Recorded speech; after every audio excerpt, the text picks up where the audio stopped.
Good morning. So, we are here to continue our discussion regarding earthworks. So, sample problem number 3 na lang tayo. So, we have here a given cross-section of a proposed 6-meter roadway. So, we have two questions. Compute the volume using Prismoidal formula and compute the volume using end area with Prismoidal correction. Okay? So, sulat muna natin yung formula for dalawa. Kapag ka-prismoidal, yung gagamitin natin, you have here L over 6 plus multiplied to area 1 plus for area M plus area 2. Kapag ka naman end area, that would be L over 2 area 1 plus area 2. Okay? For the prismoidal correction, BCP, that would be L over 12 C1 minus C2 D1 minus D2. And for the volume of this, that would be BE minus BCP. Okay? Those are the formulas that we will be using. So, let me check that. Alright. So, titingnan natin dito sa volume using prismoidal formula, kailangan ko nung area M. And how do we solve for area M? Napahapyawan ko to last time, pero this time gagawin natin. If the stations are 1020 and 1040, therefore there is a 20 meters gap or there is a 20-meter gap between the two stations. Okay? So, ang gagawin natin is maglalagay tayo ng stasyon sa gitna, which is at station, pagitan nito is 1 plus 030. Okay? Yung pagitan ngayon nito, again, magkakaroon pa rin ng tatlong point chance, points 1, point 2, and point 3. Okay? So, unahin muna natin yung gitna. Sabi dito, the height of the earthwork at the center of the roadway is 1.5 for station 120 and 1.2 naman for station 1040. Okay? So, ang gagawin nyo lang po is i-average yan. That would be 1.5 plus 1.2, okay, over 2. You will get 1.35. That would be the elevation at the center of the roadway. Sorry. Nalaglag yung aking calculator.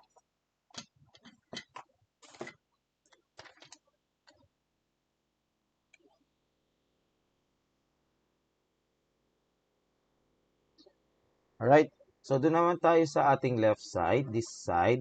Okay. So, the distance from the center line is 6.45 and 6.0. Likewise, kukunin ulit natin yung average. Okay. So, the distance or the average distance between the two stations is 6.225. While the average elevation is 2.3 plus 2.0, pareho naman positive, you will consider the sign.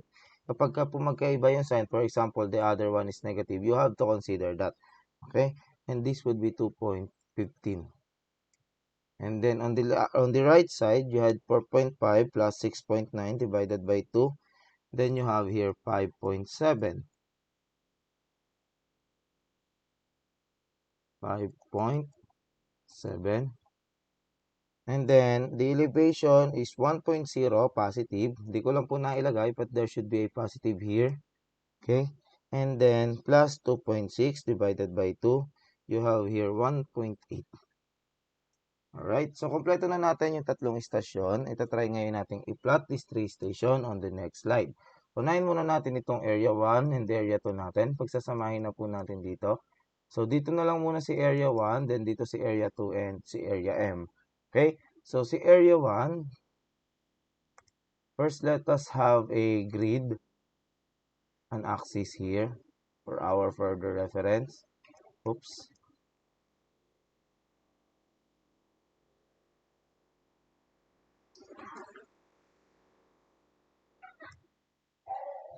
Okay? So, unahin natin sa gitna. Sabi natin at area 1, at ba ito? Our elevation at area 1 is around 1.5. So, around here, assuming this will be our 1.5 elevation. 645 meters. Assuming na ito yung 645. And syempre ilagay natin yung lapad ng kalsada. If this is 6 meters, therefore meron tayong 3 meters on this side and another 3 meters on this side. So at 6.45, our elevation is 2.3. So around here. Okay?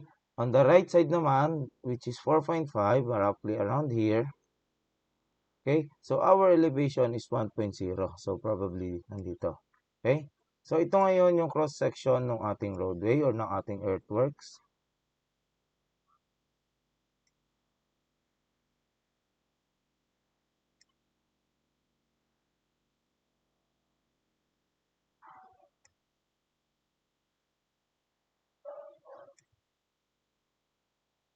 Alright. So ito yung ating kalsada mismo.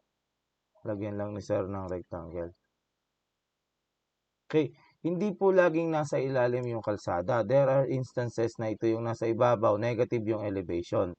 Okay, pero same technique lang naman po. Negative lang yung magiging convention. So like this one. Para pwede yan kasing maging pa ganito. Okay.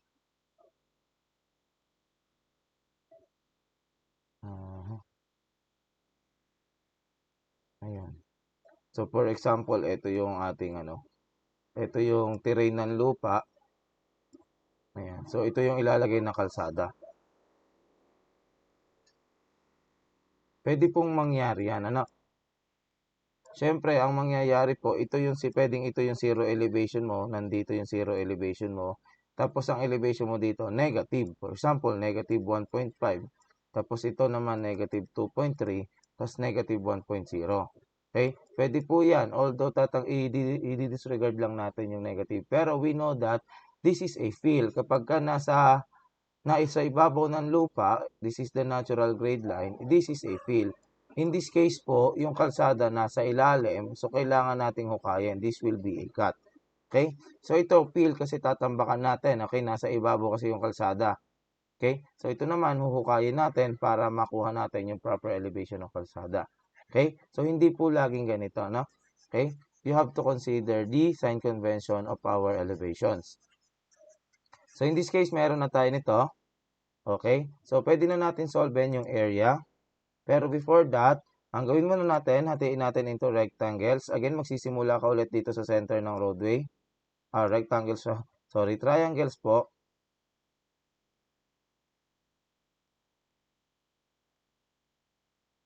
Okay, this will be our area 1, area 2, area 3, and area 4. Okay, so ang taas nito is 2.3. Ito naman ay 1.0. Okay, ang lapad po nito hanggang dito ay 6.45 at ito naman po ay 4.5. So ito po ang height niya ay 1.5. So kompleto na tayo ng ating mga data. We can now solve for area 1.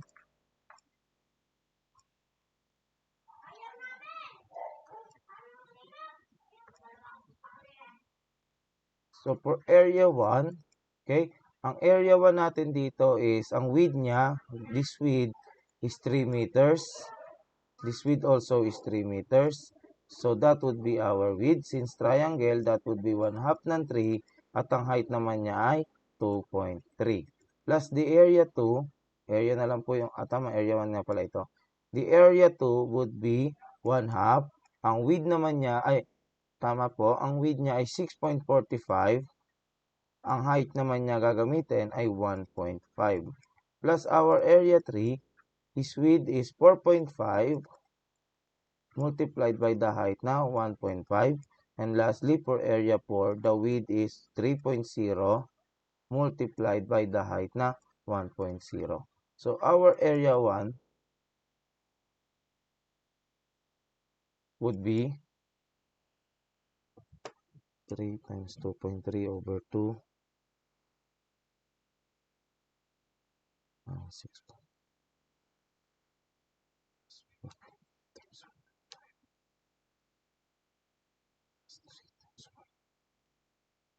We have here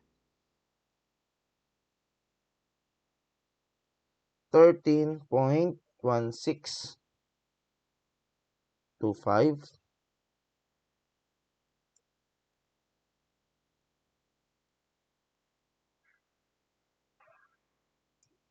Okay, so puntahan naman natin si area 2 bago tayo pumunta kay area M. So again, we will start with the grid line for our reference. Okay, kasi yung grid line na to, ito yung nagsaserve as elevation 0, tapos ito naman yung center line ng kalsada, ano? Kaya importante na ilalagay muna natin siya. So for our area 2 at stations 1040, so the height at the center is 1.2. Okay, so again, ang lapad ng kalsada natin ay 3 meters. So 3.0 dito, 3.0 ito.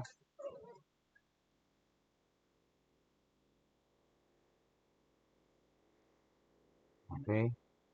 And then at this point 645, ay 6.0 na lang pala, 6.0, so we have here another 3.0. Okay? Ang height daw ng lupa natin is positive 2. So andito. Okay? So positive 2. And then dito naman on the right side, so 6.9, so roughly around here. So ito yung ating 6.9, and the distance from here is 3.9. Okay, so 3.0 plus 3.9. Okay, at ang elevation naman po dyan daw ay 2.6, medyo mataas.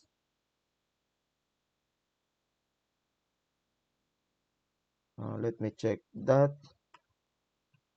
Tama, 2.6.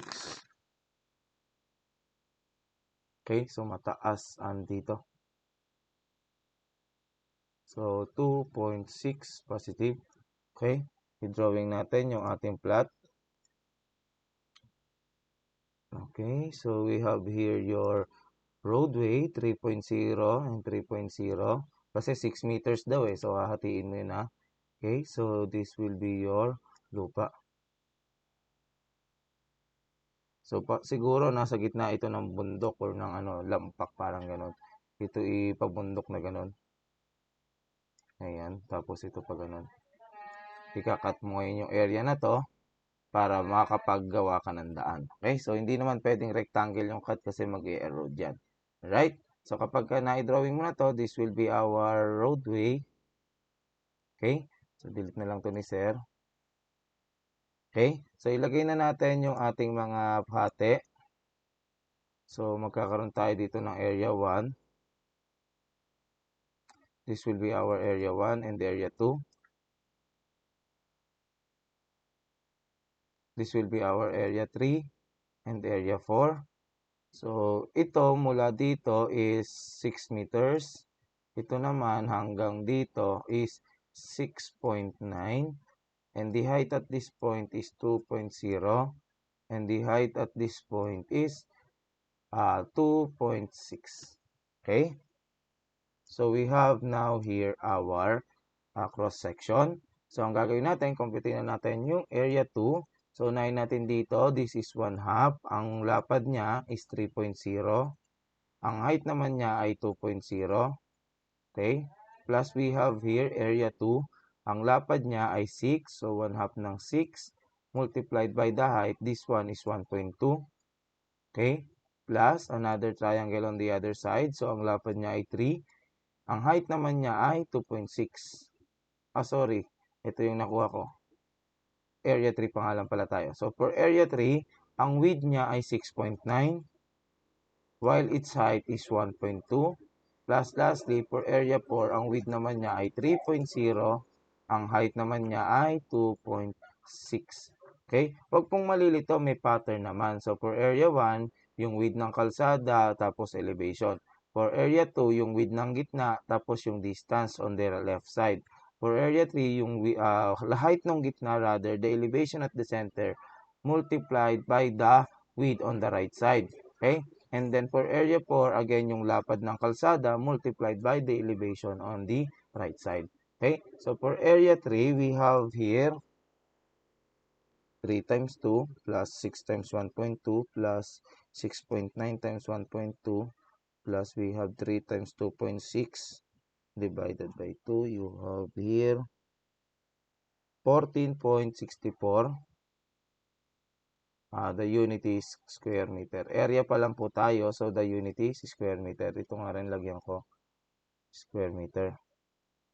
Yan, so that we can recognize that this is an area. Okay, so for area 3 tayo, or yung AM natin, so yan naman yung i-drawing natin. Again, magsisimula tayo with our center line as well as yung ating zero elevation. Okay? So, balikan natin yung na-compute natin kanina. So, at the center, ang height natin or ang elevation natin sa center is 1.35. So, as estimate ko lang yan dito. Okay? So, on the left side, 6.225 and 5.7 on the right. So, ilagay muna natin yung kalsada. Then, dito yung 3.0. Another 3.0 here. And then, we have here your 6.225. And then, on the left side is yung 3.0 or yung 5.7. Okay? So, the dimensions tayo.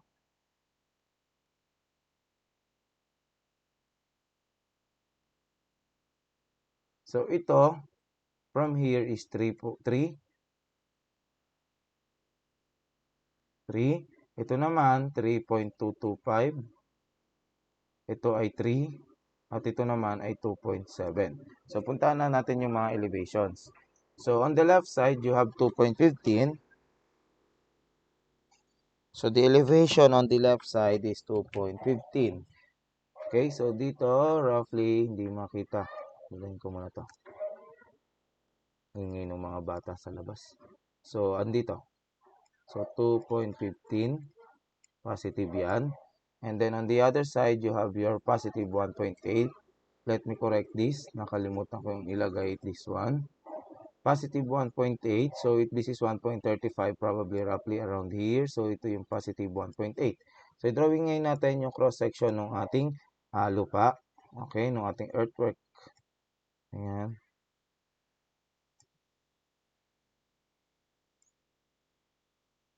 And then, ito yung ating kalsada.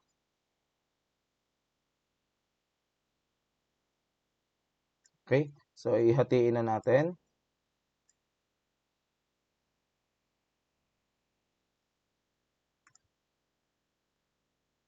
So, this will serve as the divider between area 1 and 2. And then, this one is for area 3 and 4.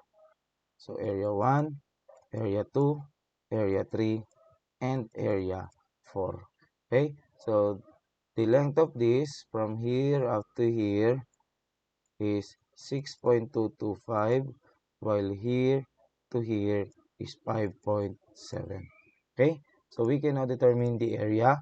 So area middle is equivalent to 1/2 ng 3 multiplied by this height. Sabi natin that is 2.15 plus for area 2, yung lapad niya is 6.225 multiplied by the elevation at the center, 1.35, plus area 3 is 1/2 ng 5.7 multiplied by the elevation at the center, 1.35, plus lastly, you have 1/2 ng 3, okay, the width of the roadway, multiplied by the elevation on the right side, 1.8. Okay, so our AM would be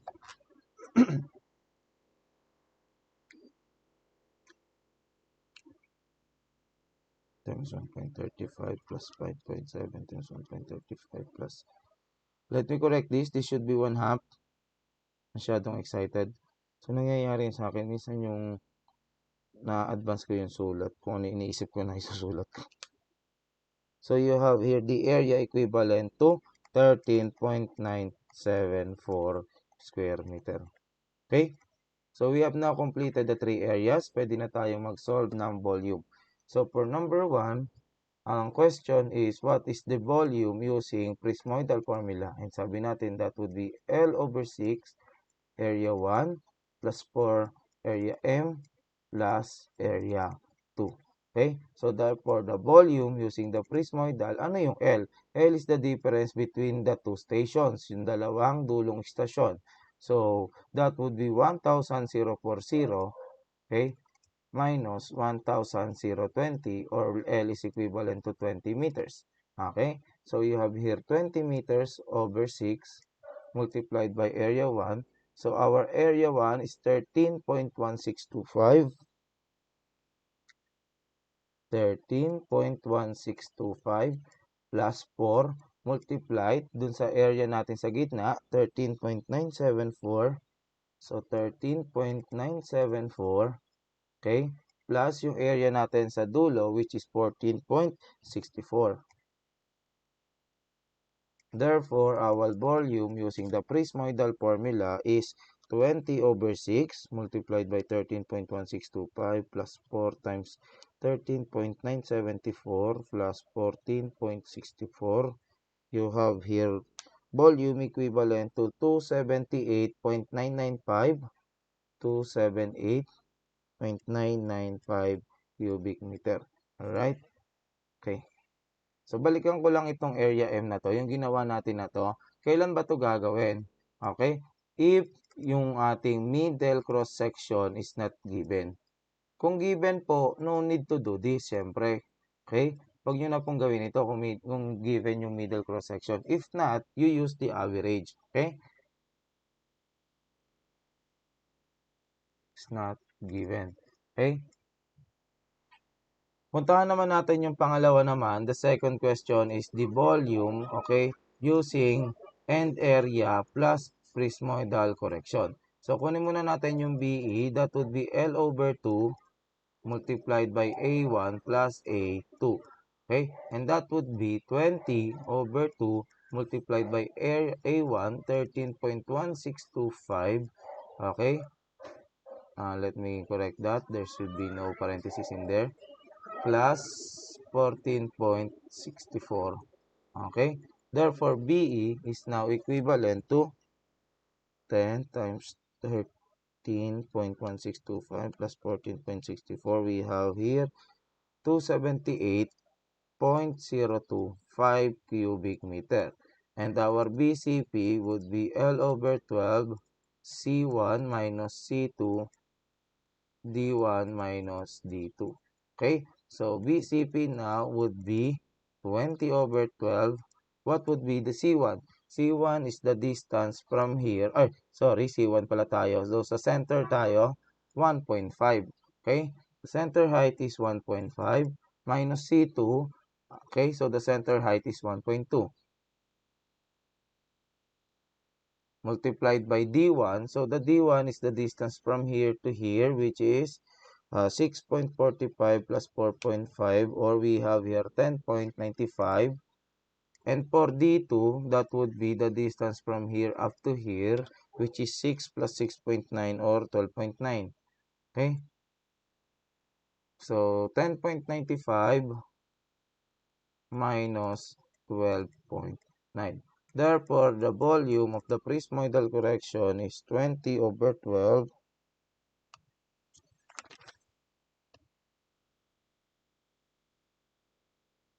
multiplied by 1.5 minus 1.2 multiplied by 10.95 minus 12.9.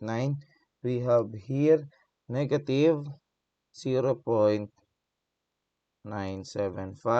Therefore, the volume with prismoidal correction is 278.025 minus negative 0.975, or the volume is 278.025 minus negative 0.975. We have here 279. Okay? Cubic meter. Actually, equal yan. Meron lang akong naging problema here with the rounding off. I think rounding off yung naging problema ko dito. Okay? So, that is a minor mistake. Supposedly, naka-round off ako sa 3 decimal. Yun nga lang, hindi ko ni-round off. Okay? So, actually, this should be equal or approximately equal. Okay? So, that is our prismoidal formula and the prismoidal correction and then area. Okay? So let's proceed with the distribution of earthwork analysis na i-discuss ko na to last time. This is very important, especially kung ang concern natin is the economic side of our earthwork para makatipid tayo sa project, para hindi tayo masobrahan ng gastos. Okay? So these are the terms.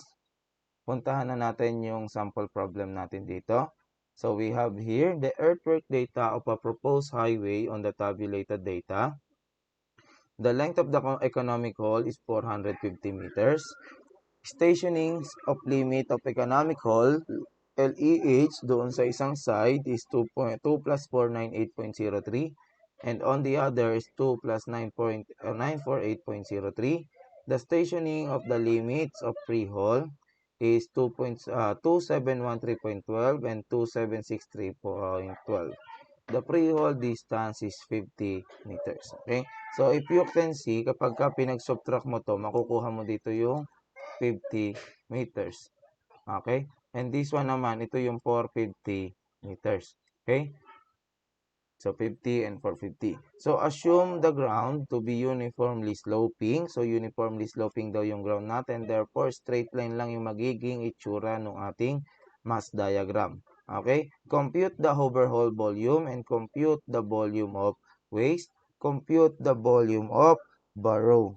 Okay? So, una natin gagawin is to draw our mass diagram. Pagka nagma-mass diagram tayo, nandito sa vertical yung area. Okay? So, magdo-drawing lang ako ng grids.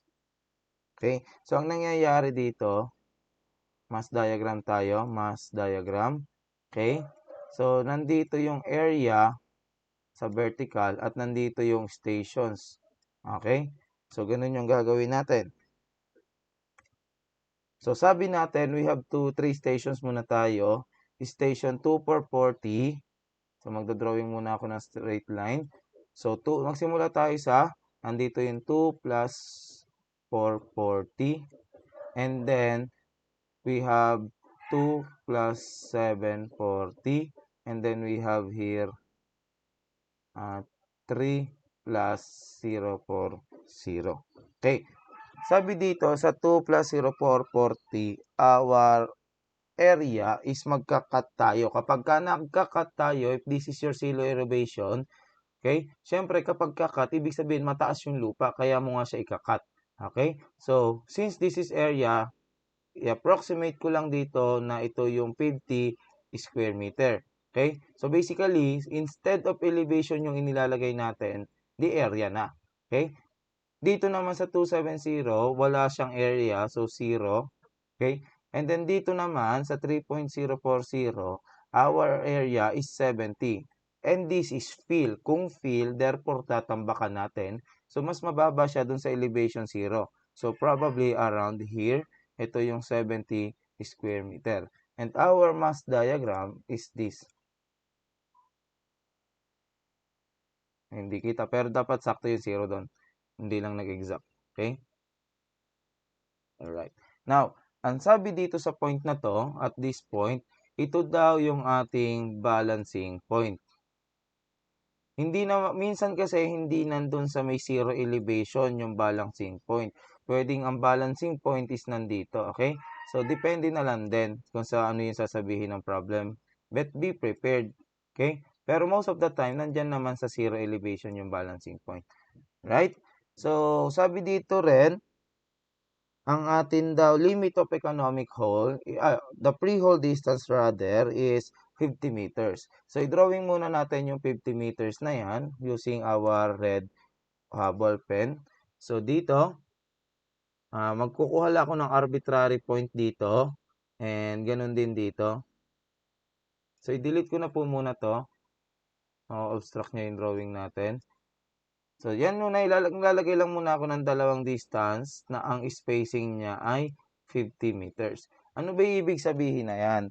So, sabi kasi dito sa pre-hole distance, ito yung distance or ito yung portions ng lupa na kapag hinukay ko to at itinambak ko yung hinukay ko at this point, dito sa point na to, wala akong magiging additional cost or wala akong babayaran. Okay, kaya siya tinawag na pre-hole distance. Again, pag tinuha ko to, pag in-excavate ko to at itinambak ko dito, dapat din equal yung volume. So, yung 50 meters na yan, pwede mo yung hatiin into this, x and y. Okay? Yung x distance mula sa balancing point and y distance, since hindi magkamukha yan ng area, okay? Magkakaroon ka ng area, dalawang area dyan, okay?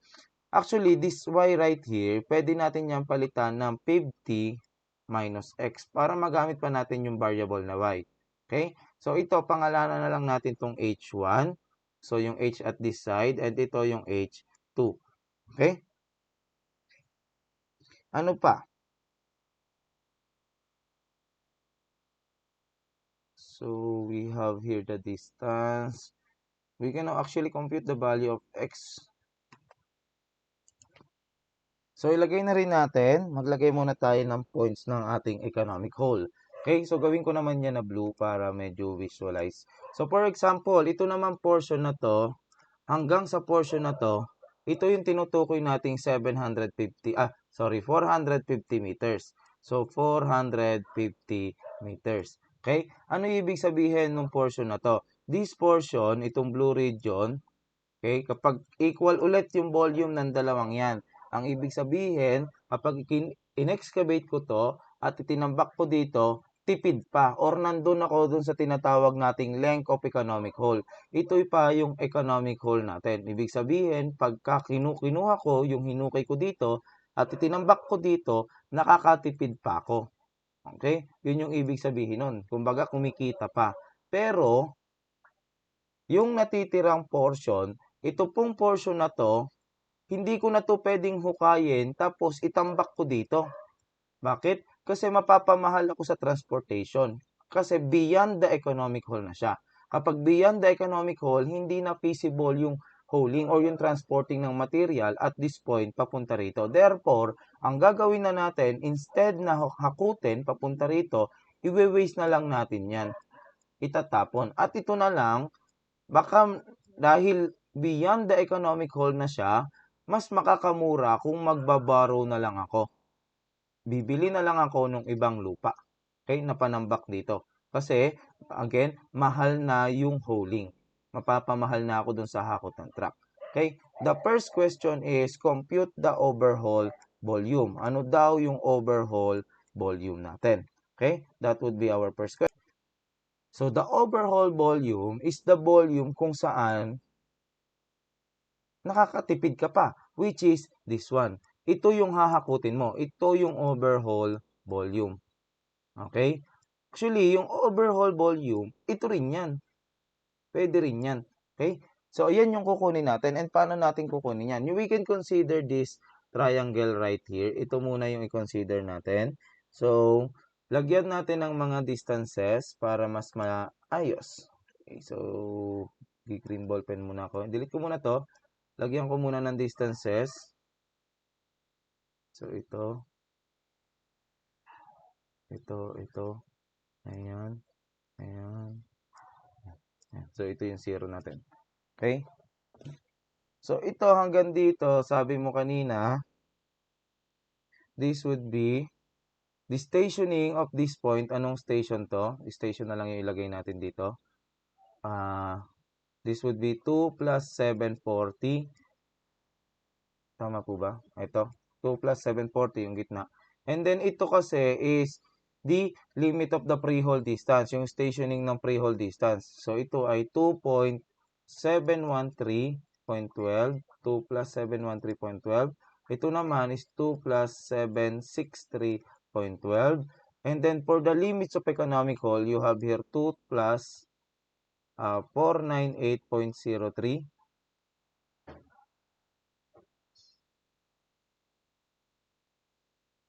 And ito naman is 2 plus 948.03. Okay? So, ang distance ngayon dito, from here to here, pakikuha na lang by subtracting 2,740 minus 2,713.12. We have here 26.88 ito. So, from here up to here is 26.88. And dito naman, from here up to here, you have 2,713.12 minus 498.03. You have here 215.09. And then, pwede na rin natin kunin yung natitira dito. You have here 2. Since ito is station 2 plus 440, meron tayong 98.03 dito. Tama po ba? 2 plus 440. Sorry, 98 tsaka 440, 58.03 here. So, on the other side naman, you have 2763. 2763.12 minus 2740. You have here 23.12. And then dito, you have 2998. 948. Let me correct that. Sorry. 948. Pangit lang yung sulat po. 0.03 minus 2763.12. The distance here is 185.91. Let me counter check that. 2948.03. 2763.12. 184.91. 184.91. And then this distance is 3040 minus 2948.03. You have 91.97. Okay, so we can get x by using similar triangle theorem considering this cut section. So pag nandun ka sa cut section, so magkakaroon ka ng triangle here. Okay, let me ano na lang. So, siguro dito na lang din. Tingnan na lang natin dito para hindi sayang yung space. Considering this triangle on cut, this one, red one is our H1 and this is our X. Okay? So, pwede natin gawin dyan guys is we use the similar triangle theorem. H1, the height of the smaller triangle over the length X is equivalent to the height at this point which is 50 square meter over the total length at this point. Ano ba yung total length natin mula dito hanggang dito? That is 2440 tsaka 2740, 300. Okay? Dito yata ganun din, 300 din. Okay? So, to 300 din. Okay? So, 50 over 300. That is our first relationship. May value ka naman netong x actually, 26.88, di ba? Ito rin yan eh. Yung x na yon, paano maando ko pa ba yan? Naku, nabura. Nabura. Wala palang ando to.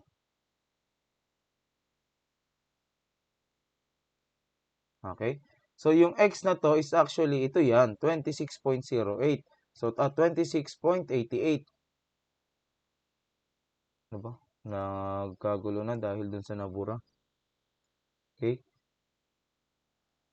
So, this is 26.88. So, you will get now H1 equivalent to 50 times 26.88 over 300. You have here 4.48. That would be the area at this point. Okay? Pero ang tinatanong sa atin is yung shaded na region, yung blue shaded region. Okay? Yan yung overall volume. So, kailangan ko pa yung height na to para maging trapezoid. Pangalanan ko na lang to ng A.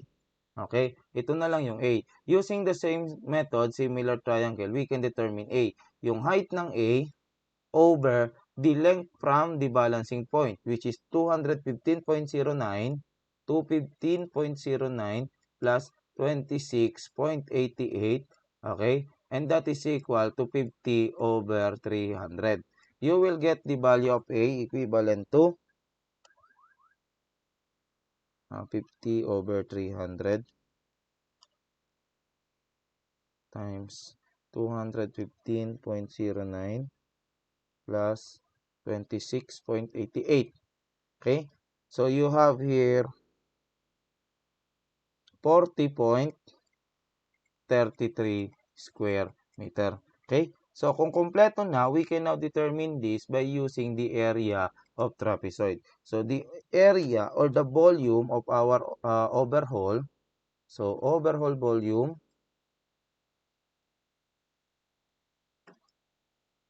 would be equal for ano yung area na ng trapezoid, that is 1/2 ng length. Ang length natin is 215.09 multiply dun sa sum ng dalawang height, 4.48 plus 40.33. Therefore, the overall volume would be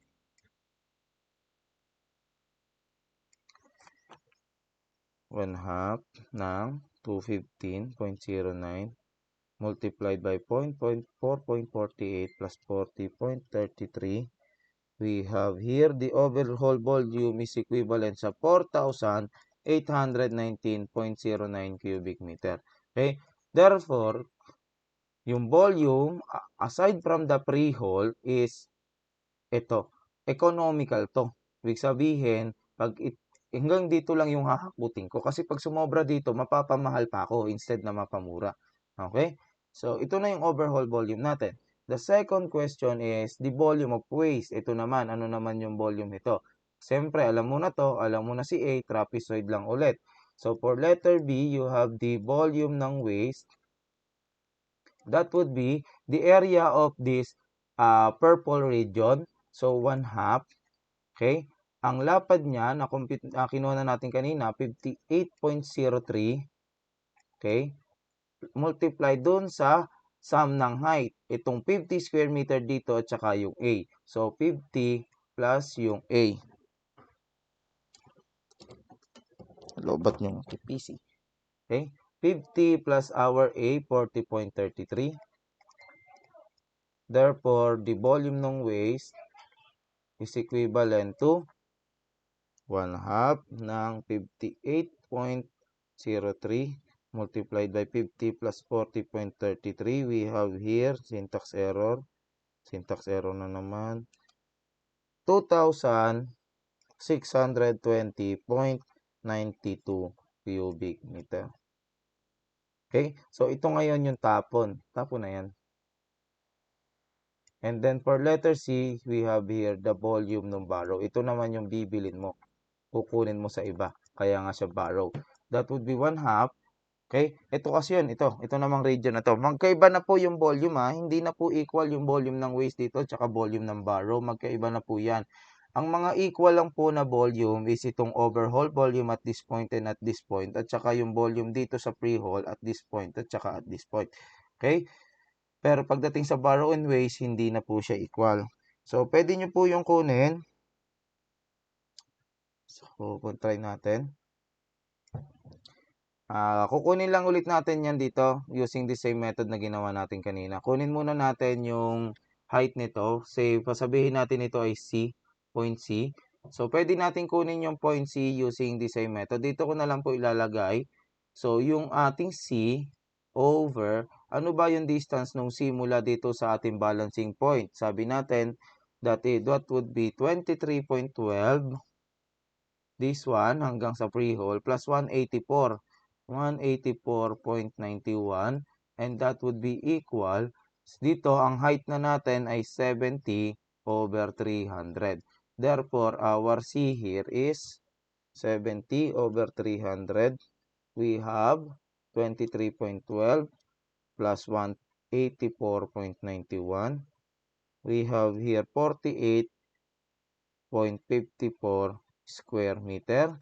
Therefore, the volume of barrow is 1/2. Ano yung kanyang length? 91.97 plus yung height natin sa C is 48.54 plus, okay, itong height dito is 70. Okay? Therefore, the volume of barrow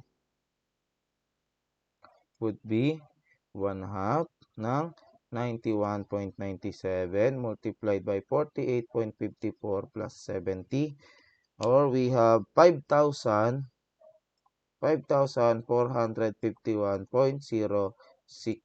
cubic meter. Okay? So, ito naman po yung volume na bibilin. Okay? Bibilin or huhukayin sa iba, kaya borrow. Okay? Alright? So that would be all for our first portion, for the first portion of this discussion.